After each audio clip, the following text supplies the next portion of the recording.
ప్రతి ఒక్కరికి కొన్ని కలలు ఉంటాయి. సొంత ఇల్లు కట్టుకోవడం, పిల్లల చదువు, పెళ్ళి, కారు కొనుక్కోవడం, రిటైర్మెంట్ తర్వాత హాయిగా గడపడానికి కొంత డబ్బు దాచుకోవడం ఇలా చాలా ఉంటాయి. దీనికోసం చాలామంది బ్యాంకులో నెల నెల కొంత డబ్బు సేవ్ చేస్తూ ఉంటారు. ఇలా చేస్తే కేవలం సంవత్సరానికి 7-8% వడ్డీ మాత్రమే వస్తుంది. కానీ దీనికన్నా త్వరగా ఎక్కువ డబ్బు సంపాదించడానికి స్టాక్ మార్కెట్లో ఒక సులభమైన మార్గం ఉంది. అదే సిప్ అంటే సిస్టమాటిక్ ఇన్వెస్ట్మెంట్ ప్లాన్.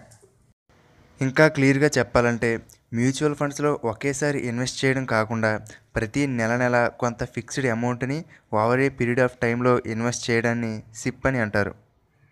ఎవరికి వారు తమ తమ ఆదాయాలను బట్టి ఎంతవరకు సేవ్ చేసుకోగలరో నిర్ణయించుకుని రెగ్యులర్గా ఆ అమౌంట్ని సిప్ ద్వారా మ్యూచువల్ ఫండ్స్లో ఇన్వెస్ట్ చేసుకోవచ్చు.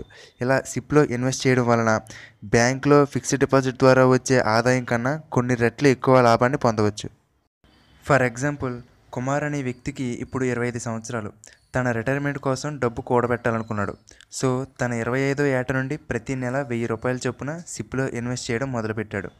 తన రిటైర్మెంట్ 60వ సంవత్సరంలో అనుకుంటే 25 సంవత్సరాల నుండి 60 సంవత్సరాల వరకు అంటే మొత్తం 35 సంవత్సరాలు. సంవత్సరానికి 12 నెలలు కాబట్టి 35 × 12 = 420. నెలకు ₹1000 చొప్పున ఇన్వెస్ట్ చేశాడు కాబట్టి 420 × 1000 = ₹4,20,000. అంటే కుమార్ 25వ సంవత్సరం నుండి 60 సంవత్సరాల వరకు ఇన్వెస్ట్ చేసింది ₹4,20,000. కానీ తను రిటైర్మెంట్ అయ్యేసరికి సిప్ ద్వారా 40 లక్షల వరకు పొందగలడు. ఇది సిప్ యొక్క పవర్. దీని అంతటికీ కారణం కాంపౌండ్ ఎఫెక్ట్. మనం చిన్నప్పుడు లెక్కల్లో చక్రవడ్డీ గురించి చదువుకునే ఉంటాం. దాన్ని ఆధారంగా చేసుకుని ఈ సిస్టమాటిక్ ఇన్వెస్ట్మెంట్ ప్లాన్ అనేది వర్క్ అవుతుంది.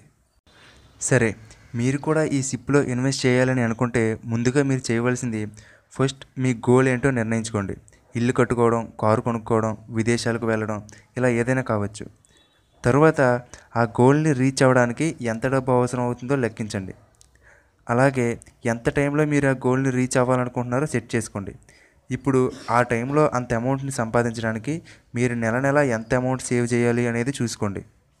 అలాగే మీ ఆదాయాన్ని బట్టి మీరు ఎంత ఇన్వెస్ట్ చేయగలరో గమనించి వీటన్నిటిని ఆధారంగా చేసుకుని ఒక ప్లాన్ రెడీ చేసుకోండి.